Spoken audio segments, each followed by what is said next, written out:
Good morning and welcome back to Valley News Now. I'm Adam Shalafu and I'm joined this morning by Jen Pickett and Mary Aldrich. Let's go ahead and start with some introductions. Tell us a little bit about what you do and who you are. Good morning. My name is Mary Aldrich. I'm the Sales and Marketing Manager for Minnkota Recycling. What I do is help the cities and communities and businesses around the area source recycling services. Good morning, I'm Jen Pickett, Recycling Supervisor with the City of Fargo Solid Waste Department. So my department does the collection of residential and commercial garbage and recycling. And I love the hats. You guys are just so ready, decked out for the holiday spirit. You love to see it. And I'm just going to zoom out just a tad for us, make sure that everybody can get a good view of those hats there. And that's some of what we're going to talk about. We're going to talk about how to safely handle waste during the holidays. But let's first kind of start with safe handling of waste in general, safe handling of recyclable items, and the like. Well, this time of year we start generating a lot of waste. From actually Thanksgiving through New Year's, we generate each individual about 25% more waste. So we got to start thinking about where that waste is going to go. And we got to think about all the types of material that we can recycle. And also we have to think about food waste and items like that to try to minimize the amount of waste that's going to a landfill. Anything you'd like to add? We definitely see an increase in recycling at this time of year, at the curb with our residents, but also at our recycling drop sites. So we end up setting more containers out starting about Thanksgiving, like Mary mentioned, specifically for cardboard. And it's definitely important to be kind of aware of those schedules during the holiday season, especially when you talk about that 25% increase in waste. Right, we do see more garbage at the curb, and also from our commercial accounts with, more activity, more going out to eat, more shopping, more traveling. Yeah, you have to think about how much waste you're generating, maybe a little bit ahead of time, because you might need an extra pickup for commercial recycling, opposed to stacking material and making it so it's difficult for your waste handler or recycling truck to pick it up.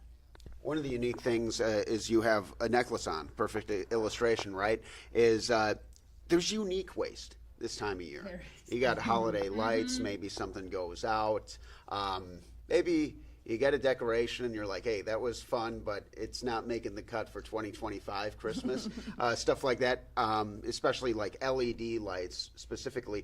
How can we safely dispose of things like that? We have a holiday lights recycling program at our hazardous waste facility each year. We start it right around Thanksgiving when everybody starts pulling out those decorations and lights. So residents of Fargo and rural Cass County can bring those unwanted or broken Christmas lights to the hazardous waste facility at no charge. And then we collect those and work with a local vendor to have those dismantled and recycled. And this obviously is not a lot of Christmas stuff here, but this is the facility here? Yes. Yes. Very good. Yeah. All right, moving right along. Is there anything you wanted to add to that? Well, I just want to make sure people understand, to make sure that that type of material is going only to that household hazardous location. We don't want them in our drop sites, and we don't want to see them in your curbside recycling. Lights only go to the HHW site. Okay, there we go. And just like you said, only going to that site. So household hazardous waste facility, 606 43.5 Street North. That's according to my notes. Open 9 a.m., 5 p.m., Monday through Friday. But now through January 31st, 2025. Anything else that I missed on that? No, I think that sounds good. Even if lights come in, say March, April, somebody loves their Christmas and keeps it up a little bit longer, we can still take those. We just see the bulk of them coming in from Thanksgiving to middle January. Now, what about rope style lights? Is there any difference as far as like that being taken or not taken?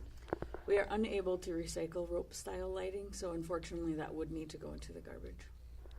Okay. Is there any like common denominator that helps people to determine on their own without referencing anything like, hey, this is probably something I can take to the plant versus this needs to go in the garbage? I would suggest to look it up. We have lots of resources online that give guidelines of what's acceptable and what's not at the hazardous waste facility, as well as what can go into recycling and what can't. If nothing else, please call. We're happy to answer those questions and get the items into the correct places. Yeah.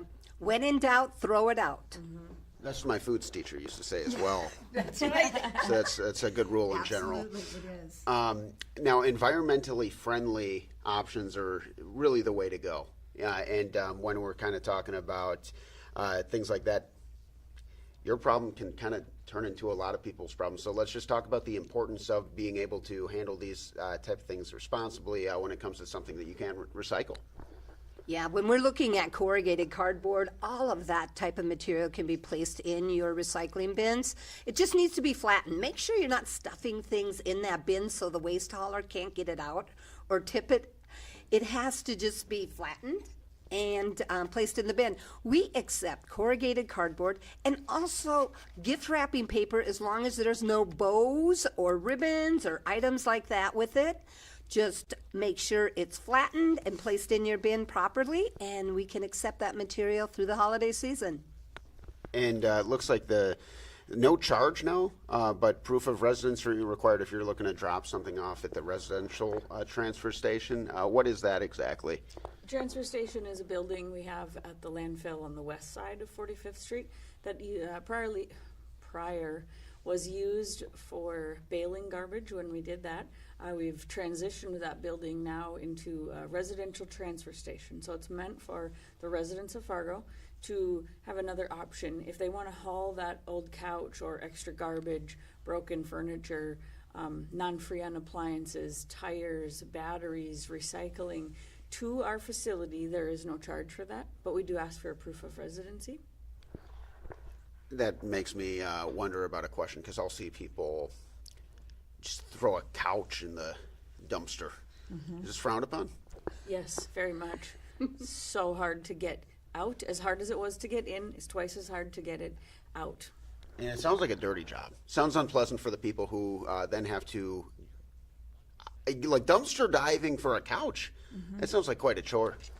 It would be much better to just set the couch out by the dumpster and make a phone call that you need that piece of furniture collected. And who would you call? It depends who your garbage hauler is. If the city of Fargo is doing that, then call our office at 241-1449. If you have a private hauler, then you would need to work through them. I was setting you up for the Ghostbusters joke, but your answer was a lot more informational. Oh, shoot. Yeah. Maybe next time I'll see if I can get another one in there. I'll remember that. Wrapping paper. The dog chews it, the cat hides it under the couch for months, the kids are playing with it. It's something I always feel like you get the little container ready in the living room and you get it ready, but it just can turn into a sea of wrapping paper in the living room if you got the kids all over opening presents and stuff. What can we do with that? Can we recycle all that, bows, ribbons included, or what's the deal with the wrapping paper? Remove any bows or ribbons from your wrapping paper and then flatten it and place it in your curbside recycling bin. You can put your boxes along with wrapping paper in the bins. Make sure it's removed from the cardboard boxes, but you can recycle it. So you can't just ball it all up, No. throw it in there, and just put it to the curb. Right. That's bad. And now, why are the bins? The ribbons? What makes that different? Well, they're not acceptable, and they get tangled up in the equipment, and when that happens, it gets tangled up into the recyclables, and we're unable to sort it. So we want to make sure we're ribbon-free, bow-free, making sure that you just have nice, flattened material placed in the bin. That makes it easy to get out of the bin, and it also makes it easy to sort the material when it gets to the destination of the recycling center. Now, the holiday season, I imagine, you might get to have an exciting trip to the hazardous waste facility. Maybe you got a new something for your car, or something, but now you have the old one. You got to save it, or you got to dispose of it safely. So let's kind of jump back into the hazardous waste facility video back here, and I'm just wondering about what we can do to safely dispose of those kind of waste and such. Sure. A lot of items that we see coming into the facility would include electronics, specifically TVs and computers, laptops. So for the computer, it can be the tower, monitor, keyboard, mouse, cords, all of that. And then any type of TV that would need to be recycled. We do hold it to 2 pieces of electronics per month per resident. We have contracts with several companies that we ship that material to, so it can be dismantled and recycled. A lot of other items that come into hazardous waste would include a ton of paint, stain, used oil, cleaning products, automotive, pesticides, pet products, lawn products, used antifreeze, oil filters. That kind of rounds out the list of the items that we take at hazardous waste. A coffee maker, a blender, things like that are not hazardous. If they no longer work, they can just go in the regular garbage. Okay, very good, but not recyclable. Yeah. The great thing about that facility is that it's a reuse facility, so people can stop there and pick up items that they may need. We do have a reuse room, so as residents drop off items to the hazardous waste, they go through and check it. If the TV still works, which happens a lot, or if the paint is still good, the Windex is still good, we have a reuse room. So we separate those materials out there, and then residents are welcome to come in and take those items for free. And Fargo has an all-in-one recycling program. I feel like not a lot of people know that. Tell us about that. That means at the curbside, you can place all your items in the bin. That includes your plastic bottles, jugs, and tubs, your cardboard boxes that are flattened, newsprint, magazines, sorted office paper, and other items such as steel. Cans. Yep, steel and aluminum beverage cans Junk as well. mail, soft cover books. Yep, yeah. A lot of apartments don't have curbside service, so what about them? They can go to the drop sites with that material. There is over 20 sites throughout the city of Fargo where you can drop your material off and it can get recycled. And Minnkota Recycling, we have a redemption center downtown Fargo where you can drop the material. And some of those items you can get paid for. Paid for? Yeah. How much are we talking? Well, we're talking 2 cents a pound for plastic bottles and jugs, steel cans, and magazines and newspaper. And, of course, aluminum beverage cans are at a market price right now, 40 cents a pound. Now, landfill closures, also something to keep in mind this time of year as well. But they're closed on some days. I feel like I'm looking at the 2 days right now. I feel like I hope people have better times or better things to do those days anyway. But what days are those closed? The solid waste department, as well as the entire city of Fargo, will be closed on Christmas Day and New Year's Day, with the exception of police and fire, of course. Christmas trees, super fun. Some people have the smaller, reusable one. I put mine in the closet. It's great because it's like a few feet high, easy peasy. Some people are a little more industrious. Some people have a bigger living room. Some people get the 12-footer. Right. And then that can't just be willy-nilly, you know. What do people do to take care of those once they want to take those down? And what does collection look like? The collection will start sometime during the week of January 6th. And really important that those Christmas trees are placed on the boulevard away from your garbage and recycling cans. Please do not stick it in the snowbank. Very difficult to collect. We also need to make sure that there's no plastic bag around the tree like you might have put on to keep the needles together. Throw that plastic bag in the garbage. No lights, ornaments, take it out of the stand. Has to be just a tree. So it can't just be like the Grinch scene where he takes the full tree and it's got all the lights and the ornaments. Right. Then all of a sudden the recycling facility is like, well, is this ornament made of plastic? Is this a recycled material? Oh, it looks like this one maybe is a children's project made of an empty Gatorade bottle. There's a lot of work that goes into that. But it seems like a little common sense. You just take the stuff off the tree. Yeah, remove everything from the tree and then make sure it's not an artificial tree. Those go in the trash if you're not going to reuse it for the following year.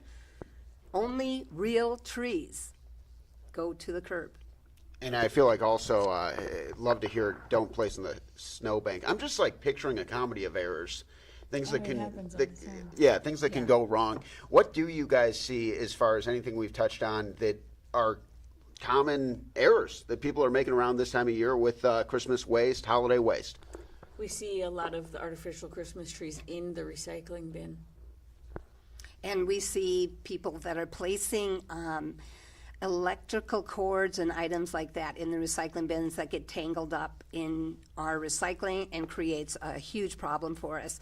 We just want people to think about what is acceptable, and if you can rip it, you can recycle it.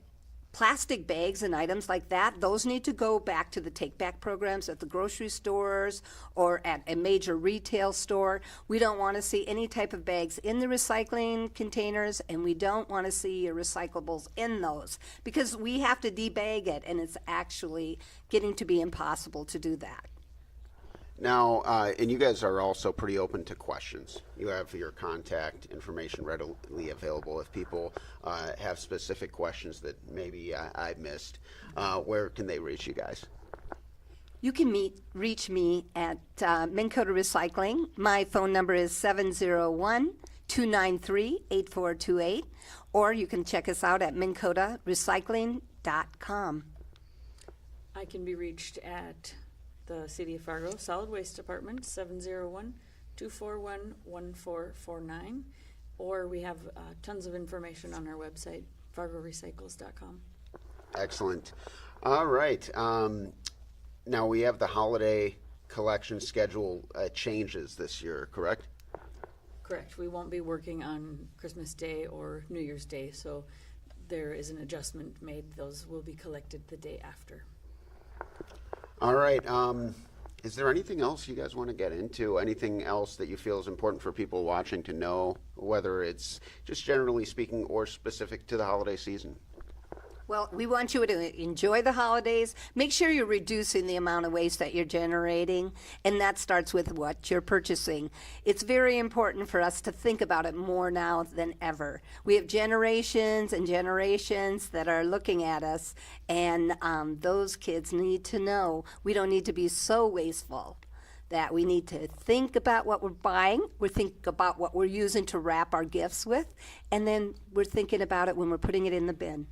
Good catch. Anything else you would like to add? Just make sure those boxes are flattened. Makes everyone's life easier. Makes your life easier, makes their life easier. It's a win-win. Thank you guys so much. Especially, I know that the commute today was challenging for a lot of people. So nice to have you guys in studio, and thank you for joining us on Valley News Now. Now, come back later in the show. We'll be checking in with Sophia Richards as she gets prepared for the Miss America pageant. So stay with us later in the day. For now, have an excellent afternoon. We'll see you next time on Valley News Now. Happy holidays.